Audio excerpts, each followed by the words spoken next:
I've always had a thing for places off limits. Off limits, like areas us regular civilians are advised to stay clear of. Growing up, there was this patch of land just outside the tree line of my favorite park. It was empty, and no one lived there, but it was surrounded by a tall fence and at least a half a dozen signs that screamed in bold lettering, "No trespassing." As a kid, I never really got the point of all that. Like, what's so important about an empty lot of dirt? Were they afraid someone was going to steal their muddy grass? It was as though they were saying this private patch of nothing was too good for me. Well, I'd prove them wrong.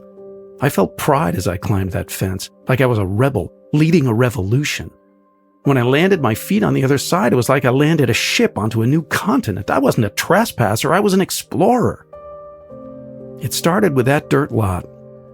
Then it was a former junkyard, and then a vacant motel, and then an abandoned hospital. The more I crossed that forbidden line, the easier it got. But then there always had to be a challenge, what's next, I guess that's how I got into caves. I never really questioned it. It seemed like the next logical leap. What other place is locked away from society, hidden from view, than a literal hole into darkness? I guess describing it that way makes it sound terrifying, but I wasn't terrified at all.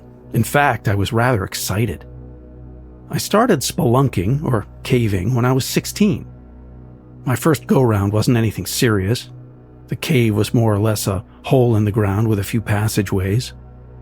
I am, as I was then, a novice when it comes to cave exploration, so forgive me if the way I describe these things is a bit plain.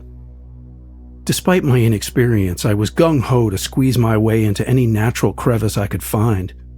Claustrophobia was never a problem for me, and I guess the thrill of discovery always outweighed the fear of being physically entombed. That said, I wasn't an idiot. I brought along all the necessary supplies: lights, helmet, rope, extra food and water if needed. I may not have been as equipped as your expert caver, but I wasn't traversing the most complicated cave systems either. Remember, I was only interested in off-limits, not abandon all hope ye who enter here. So I guess you're wondering, why am I telling you all this? Well, it was this newfound hobby into caves which led me somewhere no one should ever go. And listen, I'm sorry, but I'm going to be vague and use some fake names. As much as I would like someone to vet my story, I don't want anyone else going down that hellhole. This was recent, so it's not like I'm misremembering things. I'm in my late 20s now, so at least I've had some experience with caves to know the difference between what's normal and what's totally screwed up. And this cave, well, you can guess which one it was. Let's call it the gold mine. It was a mine after all. I heard about the gold mine online. People said it was a one-stop shop for all cavers looking for a true off-the-beaten-track experience. The only caveat? It was technically off-limits to the public. Sounds like a double win for me, right? I did some research on the gold mine. I won't tell you where it was, but let's just say it was far away from my hometown. So I wanted to make sure I was read up on my history before I made the full voyage. The gold mine, as I said, was a mining site. Built in the early 1890s, the miners first came to the area with plans to carve out the entire landscape. However, they were met with fierce resistance from the indigenous people. The locals adamantly proclaimed the miners were consuming the heart of the land. In true human indifference, the miners ignored the locals and carried on with their work. However, 3 years later, the miners suddenly packed up and left. Some sources claim they left after stripping the mine clean of its valuable resources. Others say they fled after a series of supernatural occurrences. Regardless of how you try to spin it, the story is it's an old, abandoned mine. I gathered from a few people that the gold mine was fairly easy to traverse on the upper levels. It was once you reached the first cave-in that things became rocky, literally. If you wanted to go any further than that, you'd have to be very comfortable with tight spaces, which was no problem for me. I packed my bags, saddled up, made the trek to a town nearby. Once I was set up at a bed and breakfast, I waited till it was dark before making the final hike toward the mine.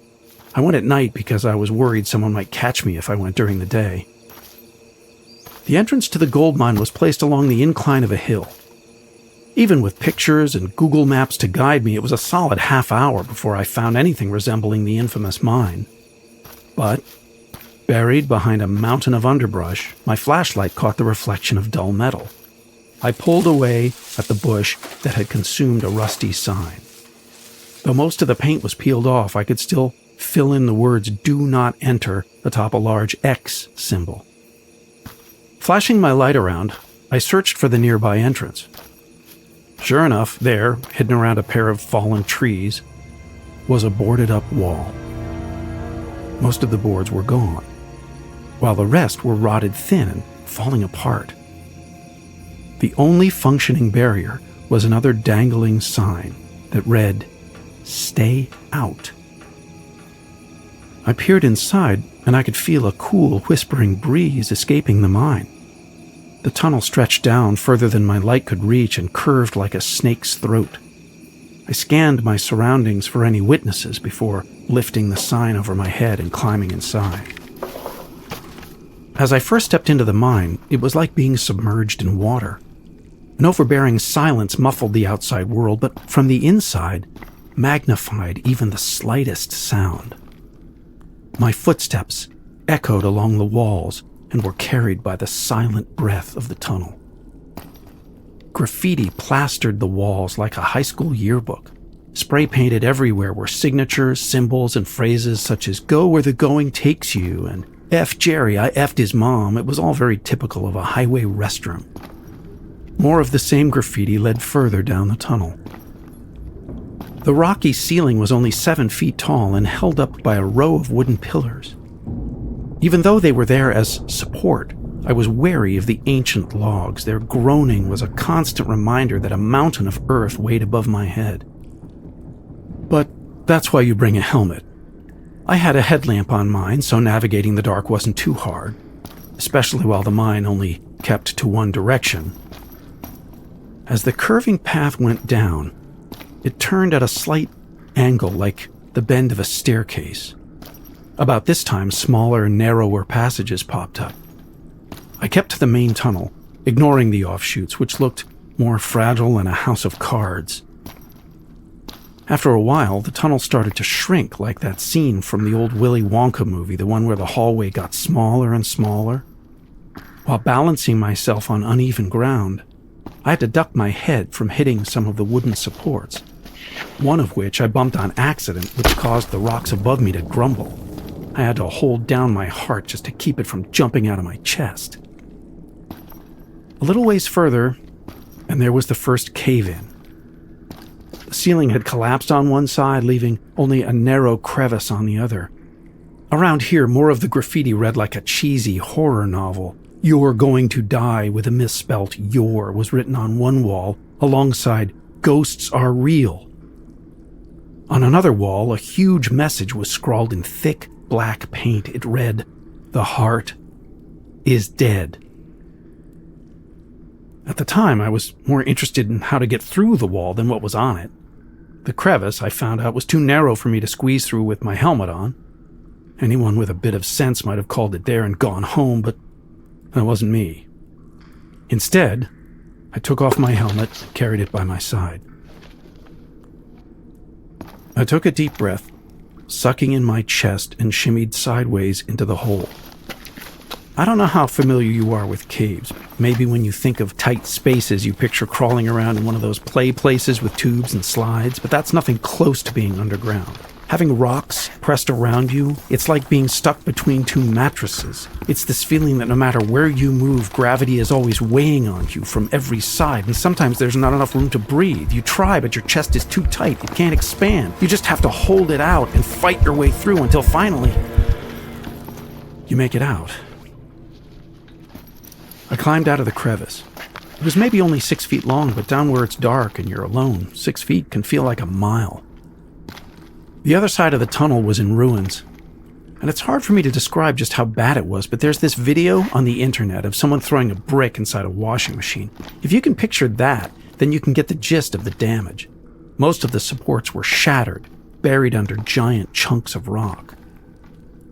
Every step I took had to be planned. The way some rocks were leaning against each other, I was crawling under a leaning tower of stones. After probably a half hour of this, I reached a dead end. The main tunnel was completely buried in dirt, but there was one of the side passageways that led a bit further. I thought to myself, what the hell? I came this far. Why not a little bit more? With some more shimmying, I followed the new path off to the side. It didn't go far, but turned into an open space. Now, I'm no mining expert, but it looked like it might have been a safe room or an area where extra supplies were stored. Here, most of the walls held firm, and for once I could stand straight without my head bumping the ceiling. Heaps of junk were thrown about the room. There were old boards stacked against a wall, a metal chain piled beside the other, and a couple of tin pails scattered around. Out of interest, I searched through the pails, seeing if I might find a souvenir. While rummaging through, I happened upon more graffiti. It was written above the wooden boards in that same thick black paint as I'd seen before.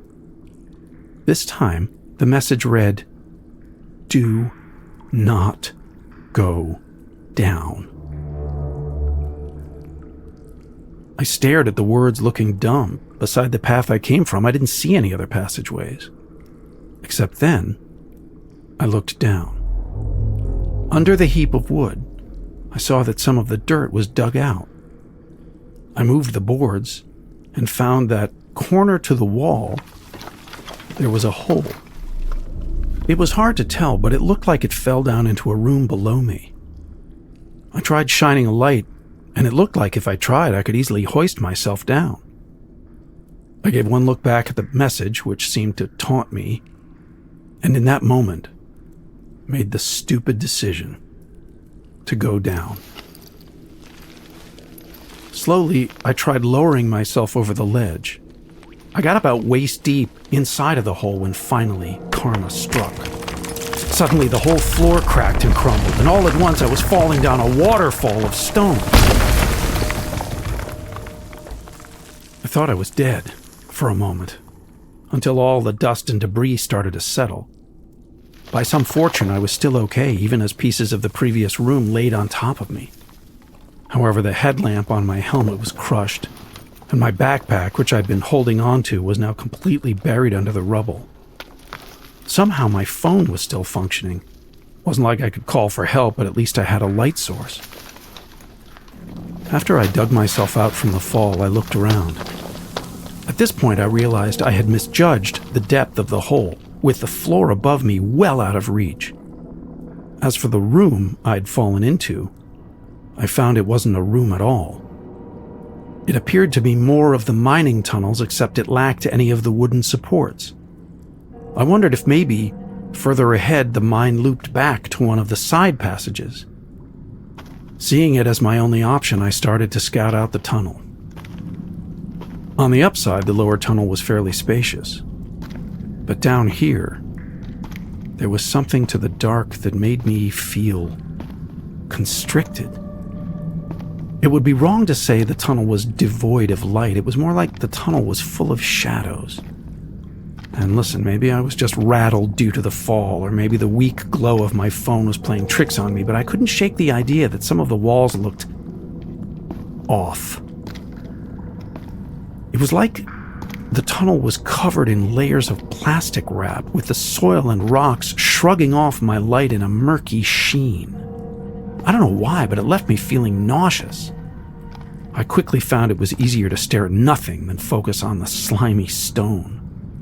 On top of what I was seeing, there was this faint smell.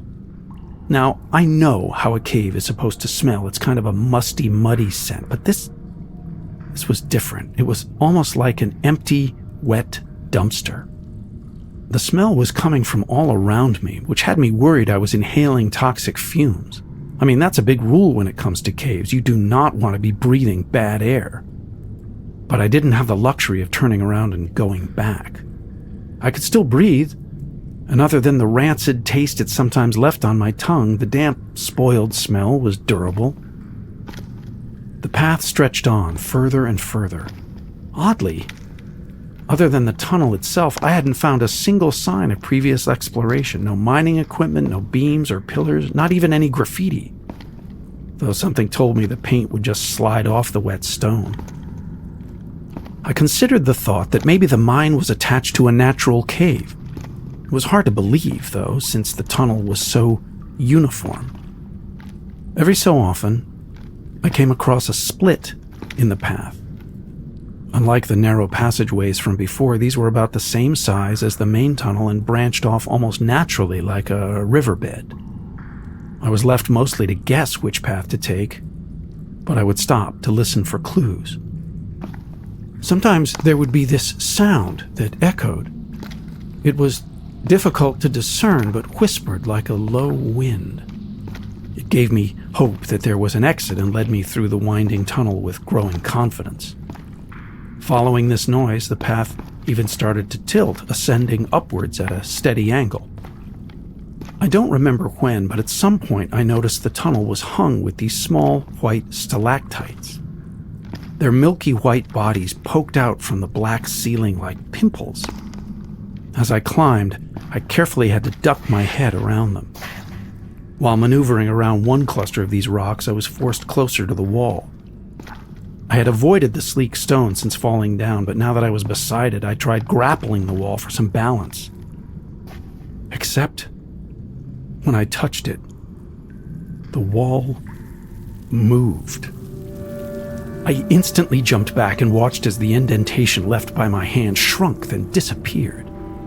Even though its spongy surface quickly forgot my touch, I can still remember its fleshy texture.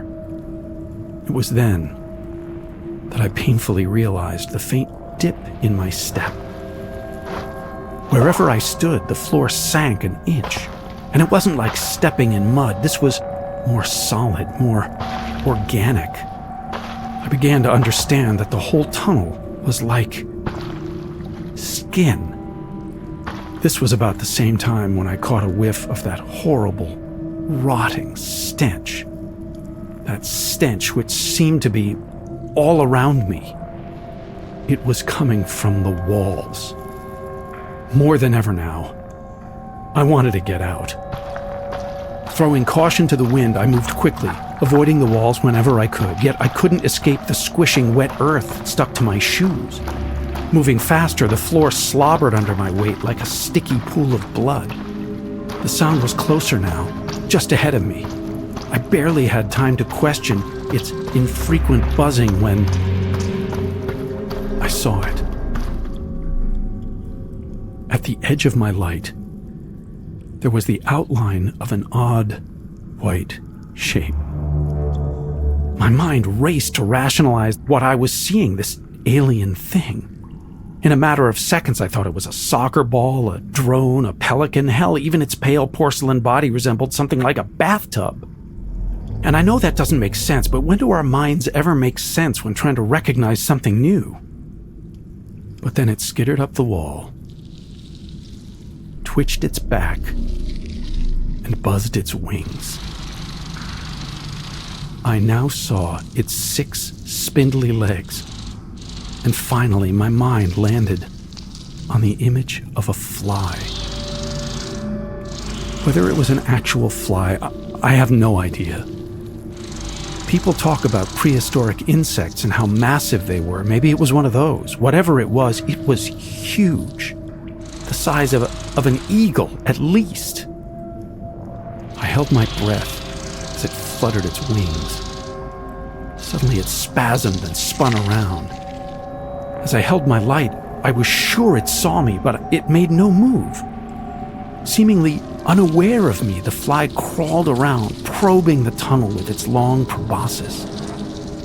I realized then that it had no eyes. Its rigid skull was covered in curves, and where a fly should possess bulbous globes, this thing had but 2 smooth indents. I watched as it blindly crawled in the dark, then paused. From its long mouth, a barbed tongue poked its tail and then struck at the wall. The whiplash released a drooling, wet blow before sliding back into its mouth. It did this again and again, cutting deeper into the rotten surface until the wall began to bleed a sickly black pus. Then, The insect fully retracted its tongue and started to suck the ichor from the wound. It was distracted. I tried taking a step back, but the fleshy floor dribbled a wet noise. The bug raised its bulky head and flicked its tongue through the air, but that's when I sprung up a plan. Holding still, I removed my helmet and waited for the bug to crawl closer. As it reared its head a second time, I threw it down the tunnel behind me. The rattling crash echoed through the tunnel and the bug flew off like a jet in its direction. Taking my shot, I bolted up the tunnel.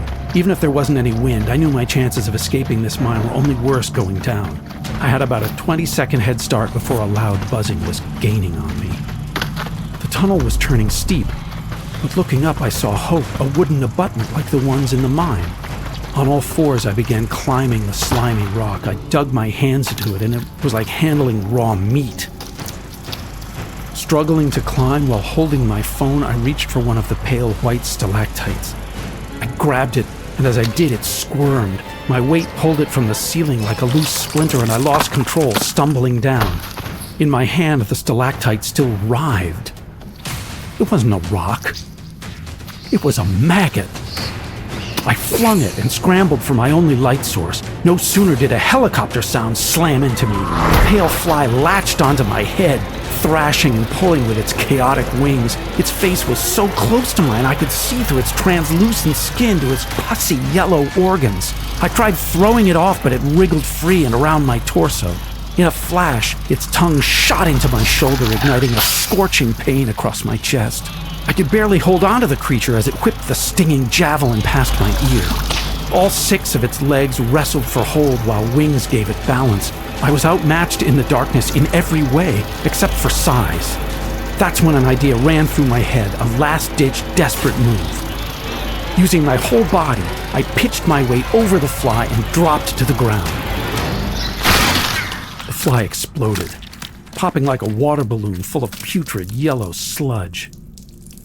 Wings rattled with severed nerves and its broken legs twitched, but barely. I waited to make sure it was dead, until the reek of raw guts poisoned my nose. Gagging and pulling myself up, strings of gore clung to my chest like melted cheese. I had never wanted a shower more in my entire life.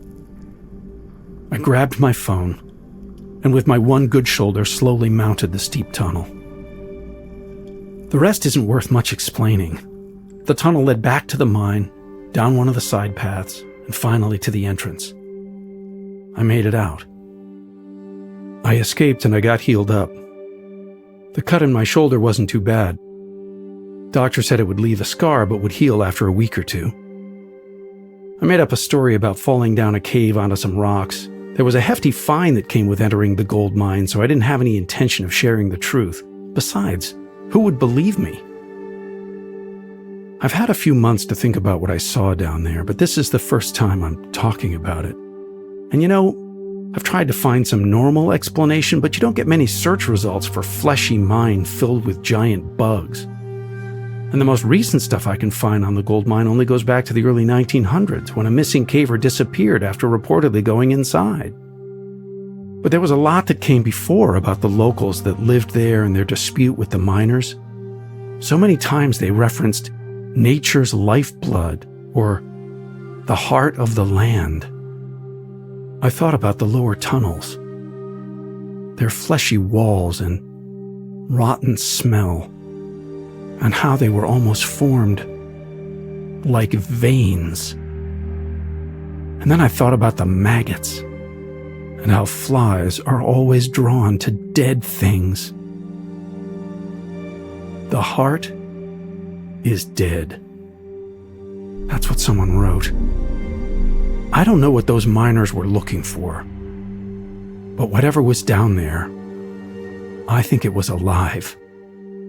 It was alive and they killed it. Now all that's left is rotting in the ground. Listen, I don't care if you believe me or not. If I did, I would have told you my name. But please, If you ever find a mine with a sign that reads, "Stay out," just do as it says.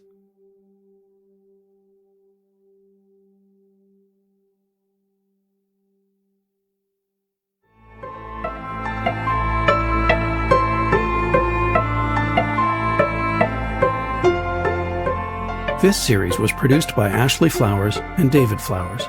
This episode was written by David Flowers and read by David Wheeler.